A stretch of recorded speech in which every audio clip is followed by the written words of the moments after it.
All right, guys, I'm going to just show you guys certain things that I make to eat. Remember, I don't eat meat, so I cut out meat for what seems like it's going on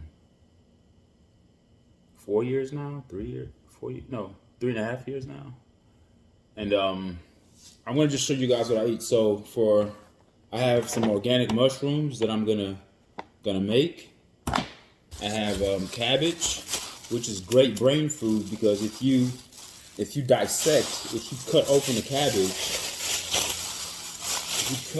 cabbage, you'll see that the imprints of a cabbage, like the internal shape of it and the striations inside the cabbage, very similar to the brain's patterns.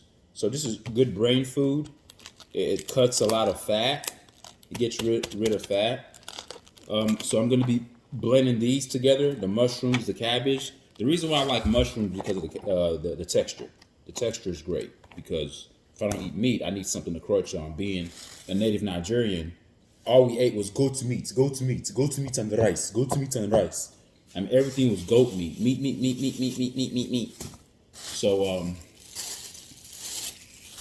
I still have a strong affinity towards meat, but I just don't eat it. So I try to incorporate certain vegetables that can give me that same meat texture. I'm going to add some cilantro in there as well for some taste. These are great herbs. If you want fresh breath and you want to have a good clean mouth, eat cilantro. And I'm going to have some okra in there. A lot of people hate okra. They say, oh, it's slimy. I like okra because growing up, we ate a lot of okra soup. So some of the things that I'm doing, I'm simply just incorporating some of the traditions that I grew up with, but making it more healthier. And the kind of oil that I cook with is avocado oil. You always want to use avocado oil or olive oil. You do not want to use the palm oils or the corn oil or the canola oil. Then I'm going to have some habanero peppers to it, to my meal. And one more thing, I'm going to have some sweet onions for some flavoring. You got to have your sweet onions. So I'm going to start chopping up here. And the first thing I'm going to do is chop up my onions, all right? So I'm not going to keep recording. Should I keep recording? I don't know how to do this. I don't want you guys to be watching me cut up all these things. That's boring. Yeah, I'm going to stop the video and just prep everything. And once I'm through prepping everything, then I'm going to show another video with everything already cut and sliced, ready to throw into the skillet. And yeah, that's what I'm going to do. But these are just ideas, and it's not really that difficult to start eating healthy, because if you are intentional about what you're putting inside your body and you have to prepare your food, then there's a little bit of pride that goes into that, right? Number one, your morale is boosted. You feel like, man, I took control of my own diet. I'm not relying on Burger King, McDonald's, Whataburger, Taco Bell, or any of those restaurants out there. I'm not relying on them to feed me. So you have to take control of your own diet. And when you do that, your morale is boosted, number one. Number two, your body is happy. You say, what do you mean your body is happy? Exactly what I just said. Your body is happy. Your cells are happy. You start to have a better mood. I just got through sun gazing, right? I woke up this morning, I went to the gym. When the sun came out, I got some more sun. But even when I'm sitting out in the sun, I'm still doing some ab work. I'm still doing something. I'm not just sitting out there in the sun. I love to be active. After that, I came home, came back in the house, took a shower. My wife went to run some errands to get some groceries for the kids. And while she's out, while the kids are out and my wife is out, I can actually film this video, because if my kids were here, they'd be all over the place. So what I'm going to do, and so it boosts your morale. I kind of got sidetracked there. You boost your morale. Your cell's going to like it. Your body's going to like it. And as you move and shift into a more healthier diet, what I want to do is implore you, okay, to just dedicate yourself to just 5 to 7 days of of intentional healthy eating. And after that week goes by, the way you feel, you got to give up certain things. You might have to give up your coffees. You're going to have to give up your liquor. You're going to have to give up those things that are not good. Okay? You got to give up your fried chicken. You got to give up your TV dinners. You got to give up your papados. Those down here in Texas, you guys know exactly what I'm talking about. You got to give up your mood foods. It's difficult. It's not easy. But if you dedicate yourself for about 5 or 7 days, preferably 7 days, it's going to be a struggle the first couple of days. But once your body starts to shift and hit that climax, that turning point, your body starts to shift and go into a more pristine state. And once your body starts to move towards that pristine state, you're going to see that you're going to feel good. You're not going to want to go put bad things inside your body, no matter if your taste buds are calling for it. Then it becomes a point where it's mind over matter, right? Your mind has to oversee or supersede the matter, the physical things that you see, the things that are stimulating to the senses. You're going to have to use your mind to overrule those senses, because the mind is much stronger than the matter, okay? Because how you perceive things is what's going to enable you to navigate this journey in terms of what I'm going to put good in my body and what I'm not going to put good in my body. So once you start to feel good after that week, you're not going to want to go back. Then I'm not even talking about exercise. Imagine if you incorporate exercise on top of the intentional eating. You're going to take ownership of your own body. And once you take ownership of your own body, there's nothing that no one can do. Like it's an empowering factor. What bothers me the most is when I hear people say, I'm trying to lose weight, and they're still sucking on that ice cream. I'm trying to lose weight, and they're still drinking that liquor. We're chemical addicts. I don't get mad at people. I really think people want to be healthy, but I just think that when you are a chemical addict, and those chemicals have gotten the best out of your brain, when your leptin hormone and your ghrelin hormone are all mixed up, hunger hormone being the ghrelin is the hunger hormone, and leptin is the one that tells you that you should be satiated, right? I could be getting those two mixed up, but I know ghrelin and leptin, they work hand in hand. One hormone tells you I'm hungry, okay? Leptin is like, okay, we're done.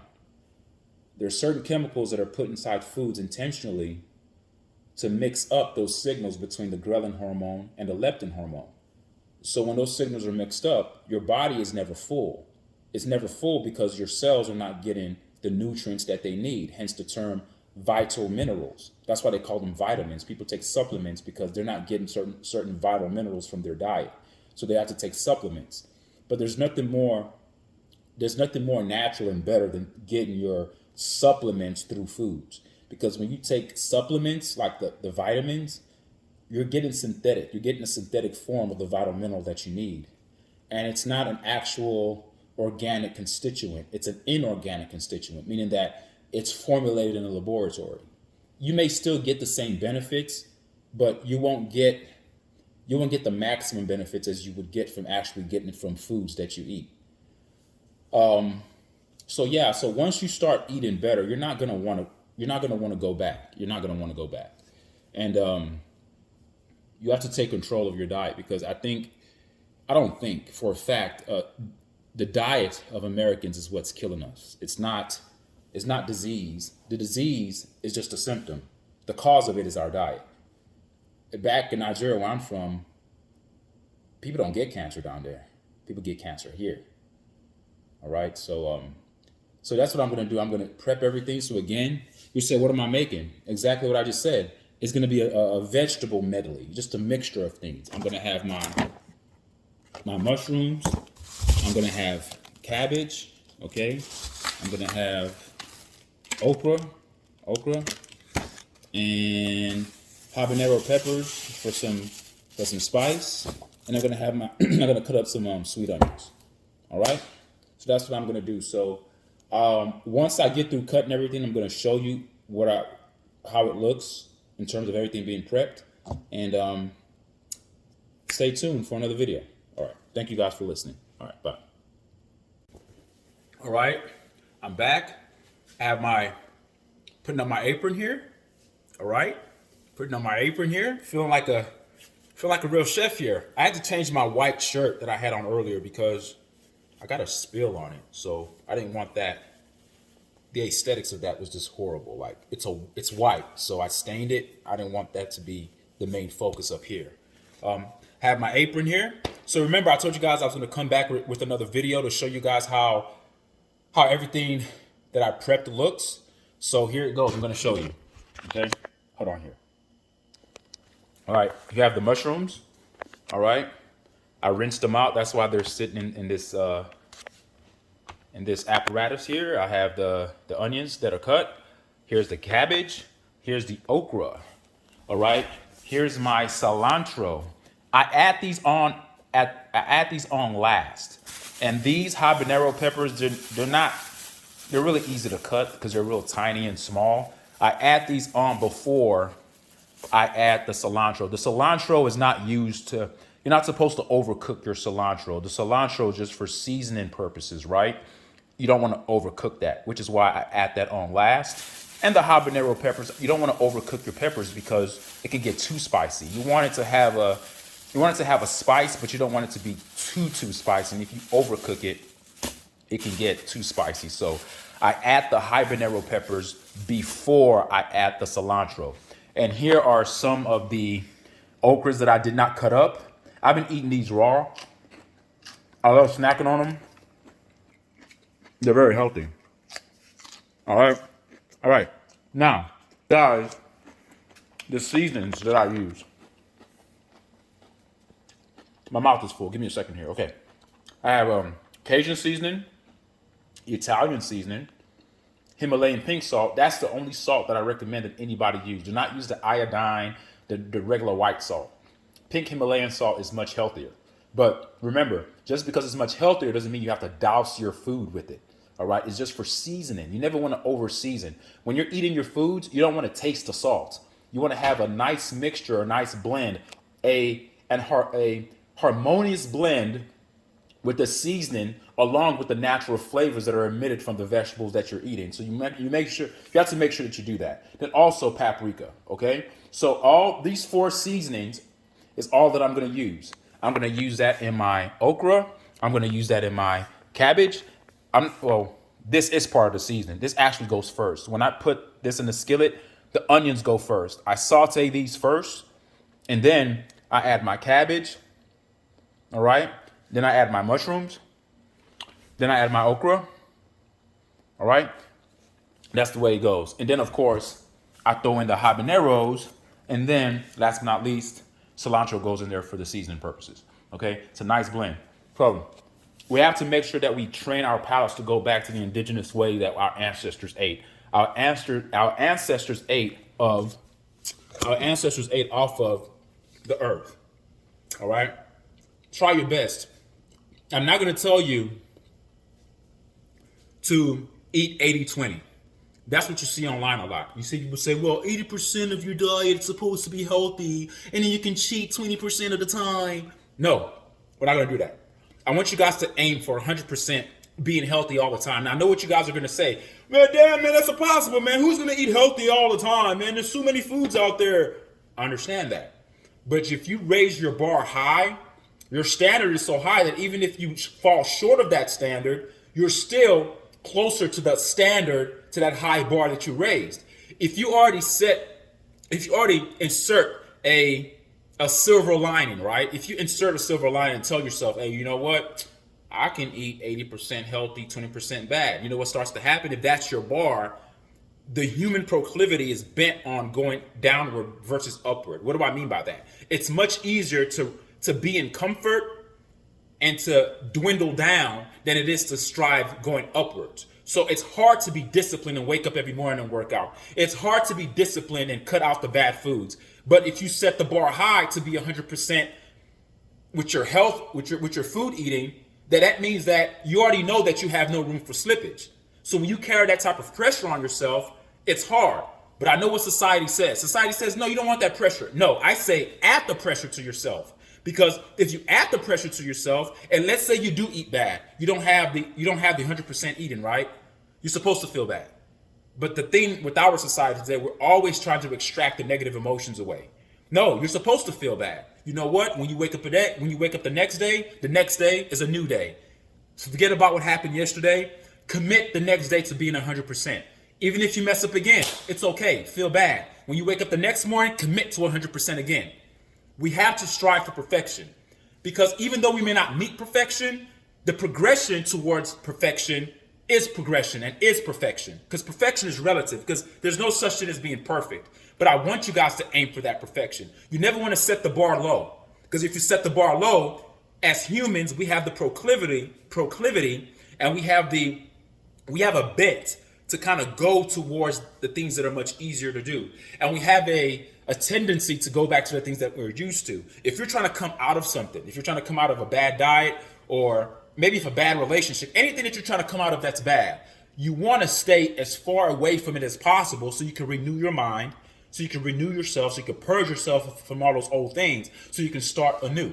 Same thing with the diet.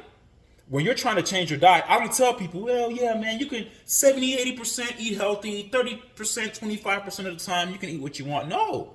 You can't eat what you want, because what you want to eat is laced with poisons, unfortunately. Foods that are marketed by the FDA have all these bad chemicals in them that cause cancer, that cause illnesses. So why would you, in moderation, poison yourself? Does that even make any sense? Think about that for a second. I'm going to moderately poison myself because the taste is good. No, don't do that. Don't do that at all. So aim high. And sometimes I don't eat 100% perfect all the time. I'm not. There's sometimes I may eat something that I know I should not have eaten. I have a high standard. Certain people may say, man, that's not bad that you're eating that. But to me, I'm like, yeah, it's bad. I should not eat it. I just have a high standard. And so should you guys, because that's the only way you're going to get to health. If you keep playing this game of, well, I'm going to do this a little bit and do that a little bit, you're never going to see any changes. And it's not about losing weight. It's not about, losing weight is just a symptom. It's about your health first. The losing weight is just a symptom of you being good to yourself. So don't let losing weight be your goal. The goal is to heal yourself within and to heal your mind. And the only way you can heal your mind is by disciplining your mind and having that mind over matter effect. Anybody who has a strong mental capacity has the ability to conquer anything that they face. And you have to have that. And the one thing that most Americans have to conquer, they have to conquer food. You have to conquer food. You have to conquer your lifestyle and take it over and take control of it. And I've been in this kitchen for probably close to an hour now. All right. And another thing that I wanted to add before I close this video, because I'm going to cook this and then I'm going to show you guys the finished product. Don't wake up eating breakfast. Follow the circadian rhythm. Follow the rhythm of the sun. Eat when the sun rises and stop eating when the sun sets. So between 12 and 7 is your eating window. Don't eat after 7 and don't eat before 12. That's why they call it breakfast, guys. You're breaking your fast. There's no such thing as breakfast, lunch, brunch, dinner, supper. That's too much damn eating. Think about it for a second. People who have pets, animals, dogs, cats, whatever they are, most animals only eat once a day. If you have a dog, you feed it once a day. We're the only beings on the planet that are continually stuffing ourselves, eating. The body is overwhelmed, folks. There's too much of an overload of your enzymes to produce the chemicals needed to break down the food. So the more you eat, you age faster because your body's totally working hard to break down the food all the time. All right? You're supposed to eat for sustenance. Eating is not something you do for a hobby. Like, yeah, people like to go have fun, but there are people out there that just love to eat because they think it's fun. I'm not one of those people. I eat when I'm hungry. And when I'm hungry, I make sure that, well, one thing I try not to do is wait till I'm hungry or starving. If I know that my body needs something, then I go eat then. I don't wait till I'm starving, because if you're really starving and hungry, you tend to just put anything in your mouth because you're like, man, I'm hungry. Just give me this. Or give me these cookies. Or give me the hot dog. Or give me this. Give me that. All right? So eat between 12 and 7. You have a 6 to 7 hour window to eat. Give your body time to metabolize the food in the blood. Give your body time to excrete the toxins. Don't wake up stuffing yourself. Just like athletes. Have you ever seen an athlete just go out there and just run? They have to stretch. They have to move. They have to get themselves ready. Same thing with the body. When you wake up in the morning, the first thing is not to go make my scrambled eggs and eat. Give your body time to metabolize the food you ate in the previous day. Give your body time. All right? So that's what I wanted to say. So I showed you guys everything that I prepped. I showed you guys the seasons that I'm using. And that's what I'm going to use. Remember, to each its own. I'm not going to tell you put 2 teaspoons, 2 tablespoons, 2 half spoons. I'm not a cook. I'm not a chef. I'm just seasoning. I'm seasoning my foods to my preferences. But what I want to encourage you guys to do is don't over season. You don't want to eat your food and you're tasting the salt or tasting the Cajun seasoning. You want to have a little bit of the taste of the seasoning, but some of the taste of the natural juices from the vegetables that you're cooking as well. You want to have a blending of the two, okay? So I'm going to do that, and I'll be making another video. All right, thank you guys for listening. I'll be right back. Thank you. Peace. Leave a comment if you choose to. All right, bye. All right, guys. This is close to the finished product, and you see how it looks. Everything's blended in together. All right. So just a vegetable medley, pretty much cabbage, okra, mushrooms. I've already added my habanero peppers. The only thing I have not added yet is my cilantro. I'm not trying to cook the cilantro. Remember, I'm using the cilantro just for seasoning purposes. So we're almost done here. I don't want to overcook this. You still want the crunch to be in, so I'm going to actually stop, lower the heat a little bit. I'm going to add my cilantro and cook it till it like wilts. And once it wilts, I'm done. I'm done here. All right, stand by. All right, my vegetable medley is done. I'm going to eat that. I'm also going to make a cucumber salad, but it's not your typical cucumber salad. It's I'll show you guys what I do with this. And I think I did a video on this a while ago, but let me rinse this off. But first I'm going to rinse it off.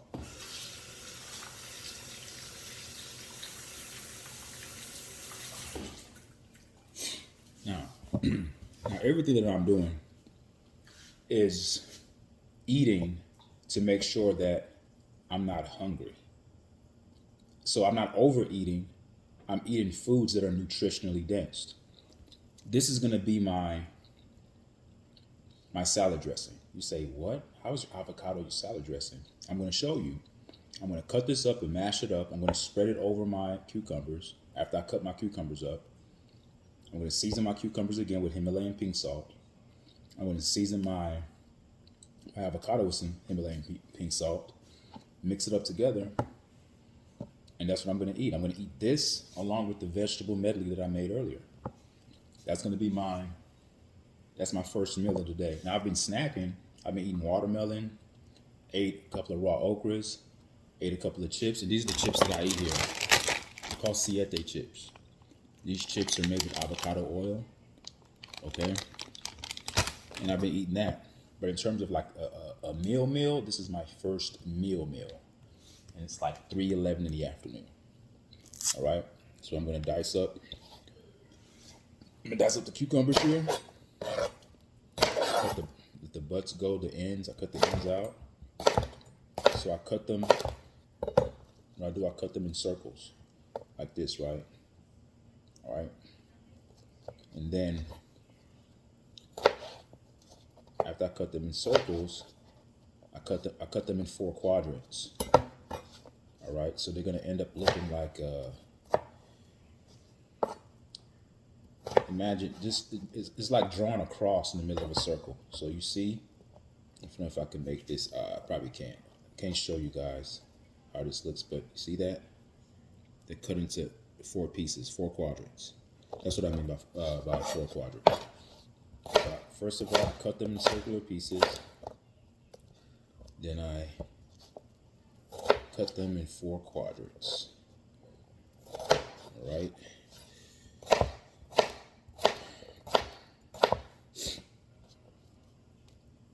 And it's good. I don't want you guys to get the idea that, or, start possessing this notion that eating healthier foods or choosing healthier choices is something that's disgusting. That's not necessarily true. It's not. Is it does it give off a different tasting sensation, that typical junk that you eat? Of course it does. Of course it does. It's not the same. You can't compare. Everything that you eat is not going to be chicken. It's not going to taste like chicken. Everything you eat is not going to taste like fried this or fried that. But you have to train your palate. You know, when little babies are born, we're the ones that train their palates to be junk food addicts because we introduce them to the junk. Kids are normally going to adapt to what you give them. And the body has a very, very resilient mechanism where it can adapt to whatever it's given. Meaning that it's able to be malleable and be flexible in any type of environment that you put it in. So whatever food you give it, the body can adjust, especially if the foods you're eating are nutritionally dense. So,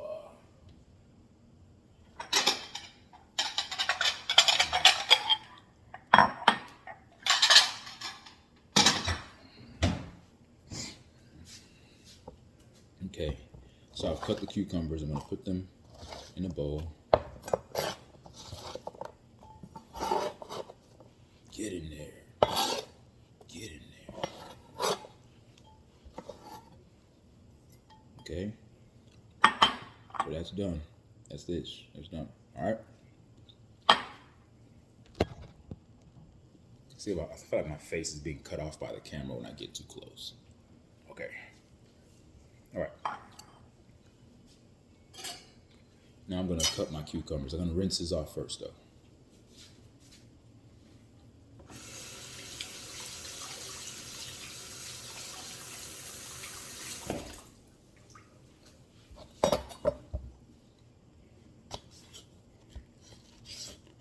Stay away from cereals, guys.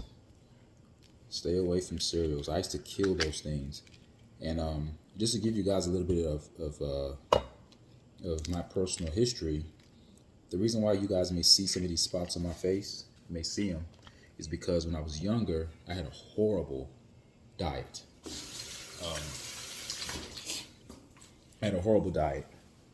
And you wouldn't even believe what I used to eat. I used to literally eat bread and juice. You say bread and juice. I would literally get a loaf of bread. I would dip it in juice, and that's what I would eat. Now we know bread is nothing but glucose, right? So what was happening to me is that I ended up getting like a fungal infection on my skin. And what we know about fungus is fungus feeds off of sugar and heat. Okay, so I always stayed in the heat. But the way I ate exacerbated the symptoms, and then my skin started to show those symptoms. So it's a fungal infection on my skin. It's hard to repair it. I've done all the research that I can do, but this has nothing to do with the sun. It was the way I ate for a very long time. At a high sugar, most of my diet was high in sugar. This was like in my college years. I used to just eat cereal like every day, eat like a box, run through a whole box in one sitting. It was crazy.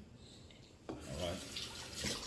It wasn't until I picked up a book in my mom's room called Foods That Heal, Foods That Kill that totally changed my whole life around. But the damage had already been done. So my skin used to be smooth and perfect. But as you can see, you see these spots. You probably can't see them. You see them? Yeah. It's almost similar to candida. You know when people have a white tongue and they continue to eat foods that are high in sugar, well, bacteria feeds on sugar. So does fungus. So does fungus. So you're feeding the fungus the sugar that it needs to continue to grow. And that's what I was essentially doing without knowing it. So that's what happened. But it was much worse. It used to be much worse than this. It's actually gotten a lot better. You're talking about killing my confidence, man. I went through a spell there where I was like, man, I look horrible. My self-esteem was not the best, man. But hey, you live and you learn and you move on. You live and you learn. So what you see me doing now, I'm just seasoning my avocados. All right, I'm mixing it. I don't know if you guys can see it. I'm using this knife to kind of like mix it together.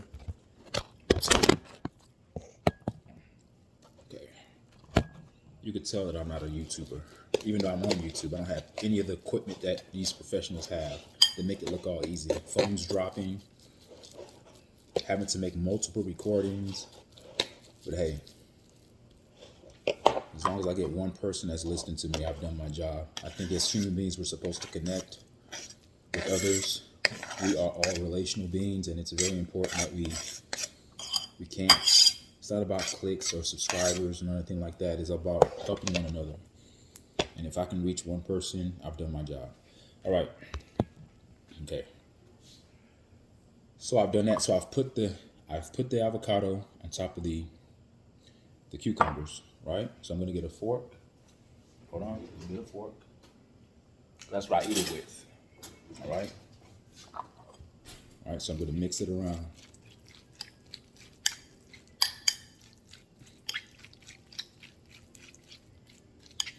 On days when I'm like starving, when I eat this, I don't feel hungry anymore. When I just eat this alone, I don't feel hungry.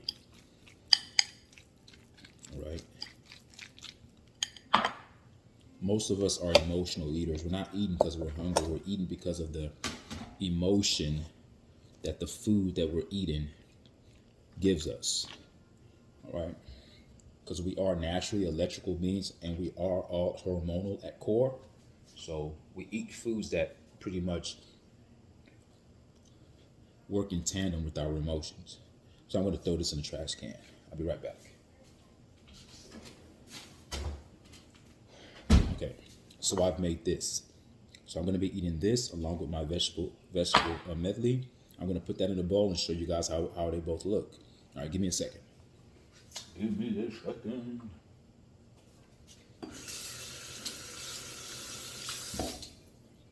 W do for a win.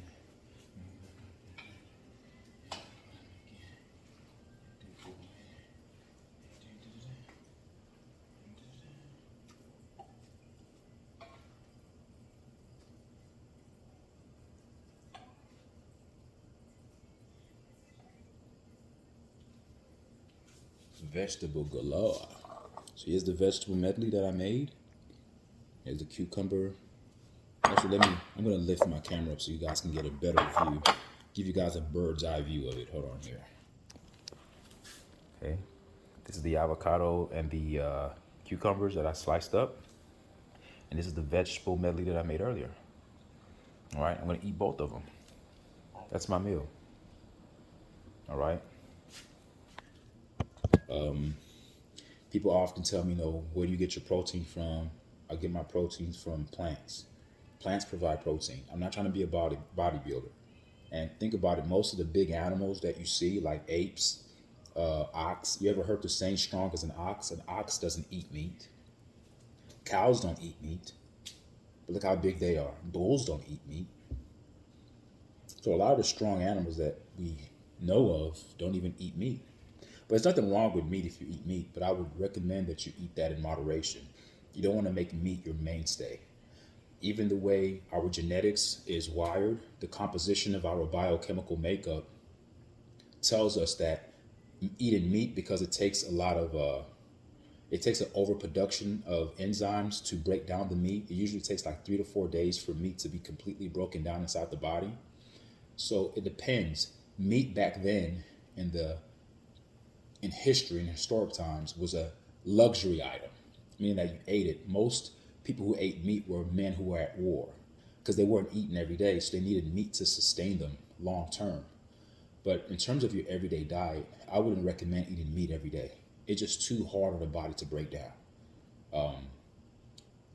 Yeah, it's just too much, But anyway, so you've seen my food. I'm going to show you again. Here it is.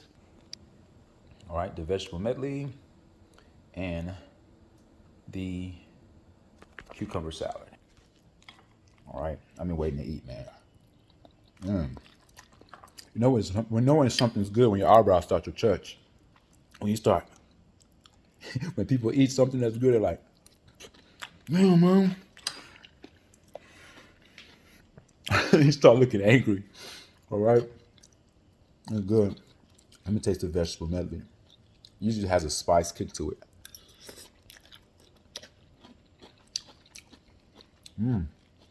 It's good. It has the crunch that I was looking for.